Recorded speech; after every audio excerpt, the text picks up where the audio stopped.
Paul Kagame and your delegation.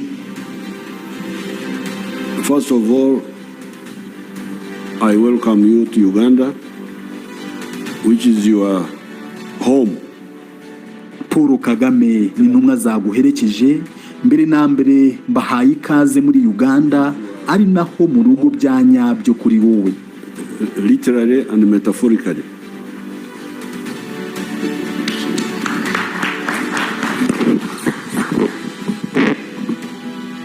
Thank you very much, Your Excellency, President Museveni, for being... Ndagushimira cyane nyakubahwa Perezida Museveni kuba mwatwakiriye neza.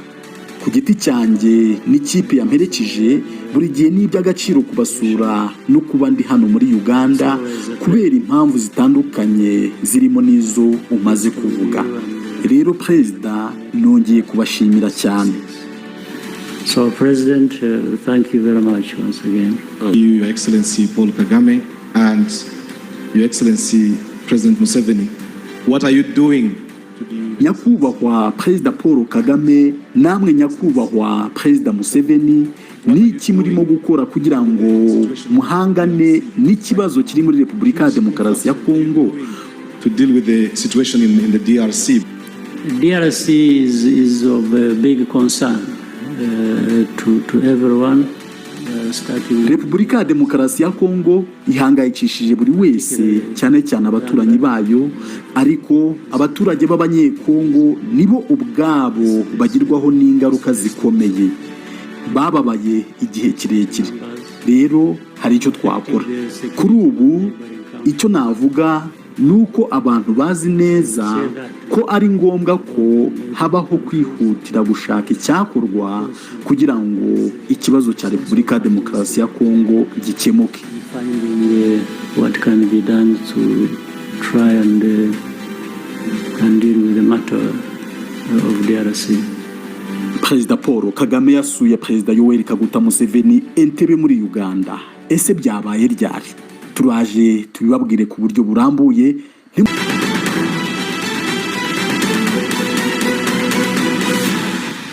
Turabasuhuje aho muri wese kwisi tubaha ikaze twabahateguriye. Ikibazo cy'intambara idashira yo mu burasirazuba bwa Repubulika ya Demokarasi ya Kongo si cyanone. Ibyo buri wese udukurikiye arabizi. Ariko tuzamuke muri 2018 ubwo Perezida Paul Kagame yagaragazaga akababaro kenshi atewe no kubabara kw'abanyekongo, maze agasezeranya ko hari icyo bagiye gukora kugira ngo Kongo itekane, urujya n'uruza rw'impunzi ibihumbi byahungiraga mu bihugu bituranyi ruhagarare, abanyekongo ibihumbi bata ingo zabo nabyo bihagarare. Byari intego ya Perezida Kagame ubwo yatorerwaga kuba umuyobozi wa Afurika yunze ubumwe tariki ya 28 z'ukwezi kwa kabiri 2018. Ku itariki ya 25 z'ukwezi kwa gatatu 2018 mu kwezi kwakurikiyeho, Perezida Paul Kagame yasuye Perezida Yoweri Kaguta Museveni. Baganiriye mu muhezo, nyuma bahura n'itangazamakuru ribahata ibibazo. Ibibazo byari inguti icyo gihe ni ikibazo cy'umwuka mubi watutumbaga hagati y'u Rwanda n'Ubugande, ariko njyewe nje kubibwirira ibyo bavuze ku kibazo cya Repubulika ya Demokarasi ya Kongo gihangayikishije abatuye akarere k'ibiyaga bigari. Perezida Paul Kagame yasesekaye kwa Perezida Yoweri Kaguta Museveni Entebbe, aho Perezida Museveni akorera akazi ke ka buri munsi.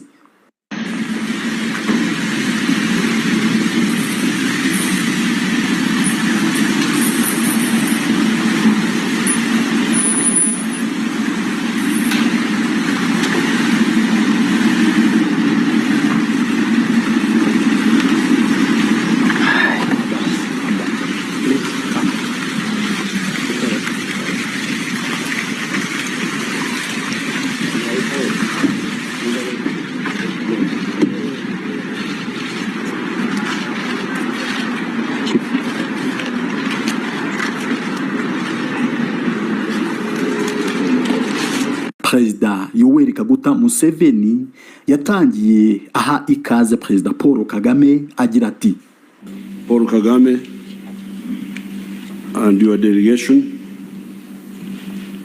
first of all, I welcome you to Uganda, which is your home, literally and metaphorically. Secondly, I congratulate you. Paul Kagame ni intumwa zaguherekeje, mbere na mbere mbahaye ikaze muri Uganda, ari naho mu rugo bya nyabyo kuri wowe. Icya kabiri, mbanje kugushimira kuba waratangiye kuyobora umuryango w'ubumwe bwa Afurika muri uyu mwaka, by'umwihariko no kuba mwarakiriye inama y'ubucuruzi busesuye muri Afurika iherutse kubera i Kigali. Free trade area, which was recently held in Kigali.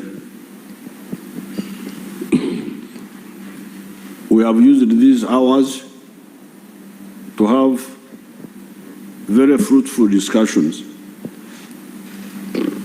on a number of areas. Twakoresheje amasaha yabanje kugira ngo tugire ibiganiro by'ingirakamaro cyane ku ngeri zitandukanye, cyane cyane ku bijyanye n'umuhanda wa gari ya moshi, ku bijyanye n'umuriro w'amashanyarazi, ku bijyanye n'ubwikorezi bwo mu kirere, no ku kibazo cy'umutekano hagati y'ibihugu byacu byombi ariko no mu karere. Rero nishimiye cyane uru ruzinduko rwanyu rugufi. Ndabashimira ko mwigomwe umwanya wanyu mukadusura, kuko nk'umuyobozi w'umuryango w'ubumwe bwa Afurika uba ufite akazi kenshi, ariko ndagushimira ko wabonye umwanya wo kuza hano kugira ngo tuganire kuri ibi bintu by'ingenzi cyane. Twaganiriye, sinshaka kwinjira mu byo twaganiye, ariko twemeranyije ku ngingo zose n'uburyo bwo gukomeza tujya mbere. Ndanezerewe cyane kandi ndifuriza abanyarwanda intsinzi hamwe n'ishyaka rya FPR. So I'm very happy and I wish success to the people of Rwanda and to the RPF party. Museveni wa Uganda, ubwo Perezida Paul Kagame yafataga umwanya, yatangiye agira ati: Thank you very much, Your Excellency President Museveni, for being a very... Ndagushimira cyane nyakubahwa Perezida Museveni kuba mwatwakiriye neza. Ku giti cyanjye n'ikipe yamperekeje, buri gihe ni iby'agaciro kubasura no kuba ndi hano muri Uganda kubera impamvu zitandukanye zirimo n'izo umaze kuvuga. Kuri iyi nshuro twongeye kugirana ibiganiro. Ku giti cyanjye ndetse n'ikipe yamperekeje, navuga ko twanyuzwe cyane kandi n'icyifuzo cyacu ko buri gihe duhura nk'uku. Ni amahirwe kuri twe gutera indi ntambwe mu rwego rwo gukomeza ubushuti bwacu n'ubuvandimwe, kandi n'abaturage bacu bagiye kungukira mu byo dushobora gukorera hamwe, kandi hari ibintu byinshi ibihugu byombi bikorera hamwe bizungukira abaturage ku mpande zombi.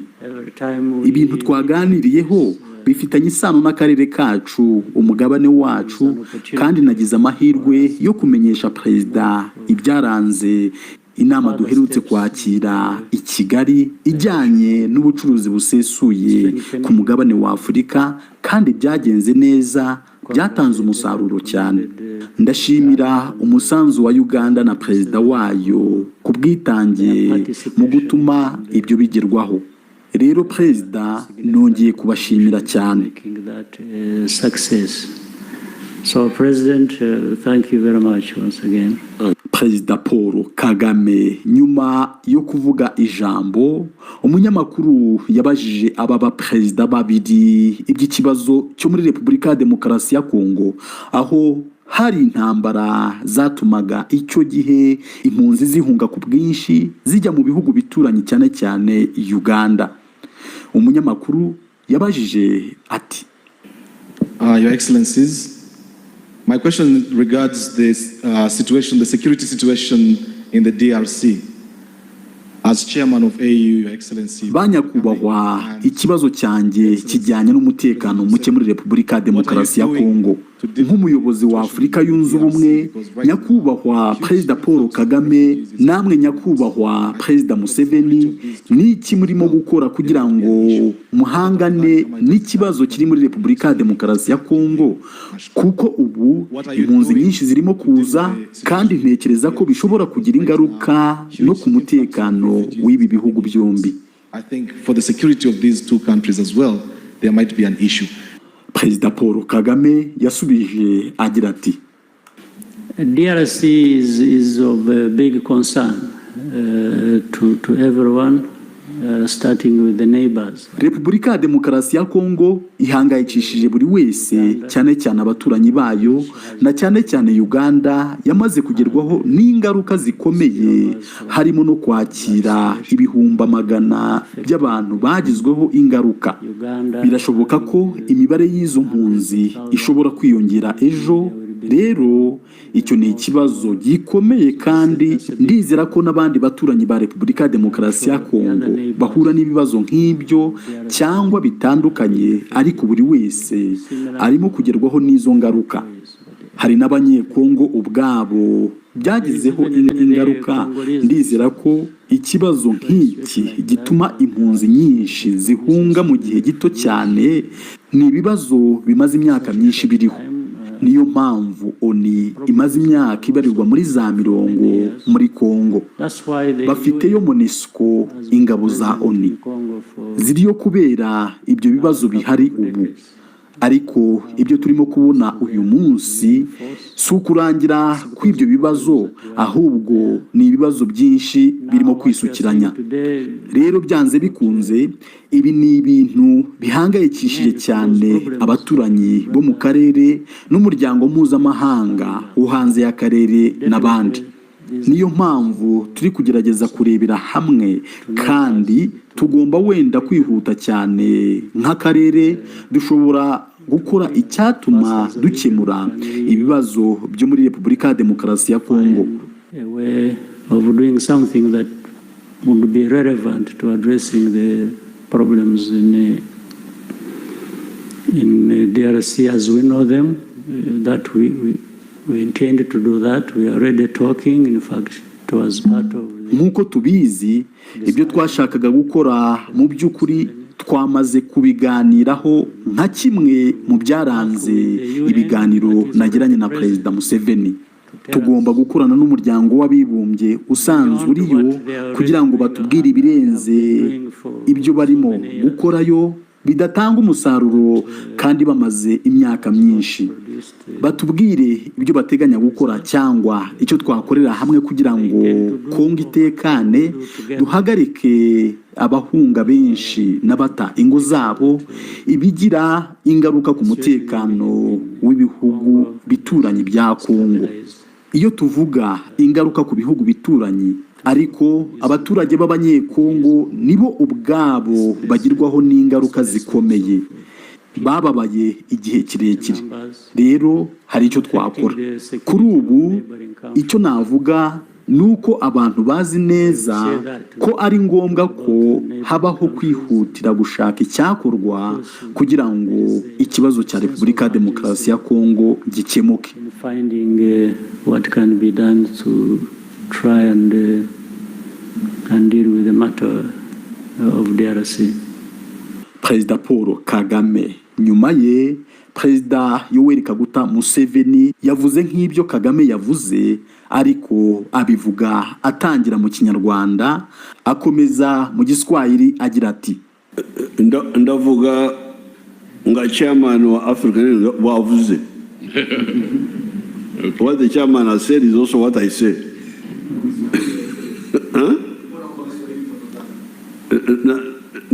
Nasema maneno ambayo yanafanana na ya mwenyekiti wa African Union. Sina neno lingine tofauti. Tunajadiliana sisi wote, lakini Kongo ni swala ambalo liko na kuna watu wengi ambao wameingia kwenye swala hilo. Kwa muda mrefu, kwa miaka mingi sasa, Umoja wa Mataifa umekuwa kwenye mgogoro wa Kongo. Kwa hiyo ni wajibu wao kuongoza kutafuta suluhisho kwa hiyo mgogoro. Lakini sasa hivi jambo ambalo limeongezeka ni jambo la wakimbizi. Wakimbizi ambao wanaingia hapa ni wengi sana, sio idadi kidogo. Kama ingekuwa idadi kidogo labda tungenyamaza, lakini kama wakimbizi wa Kongo wamefika 400,000 na wanaongezeka, wakimbizi wa Sudani ya Kusini 1,100,000. Hao ambao wakimbizi ambao wamekuja zaidi peke yao, lakini wakimbizi wengine wakija na ng'ombe tutaziweka wapi? So mwenyekiti yuko hapa, tumezungumza na tutaongea na watu wengine ambao wanaoshughulika, lakini Umoja wa Mataifa sasa ndio kwenye mstari wa mbele kwenye hili shida, kwa sababu ni shida ambayo wamesimamia kwa muda mrefu.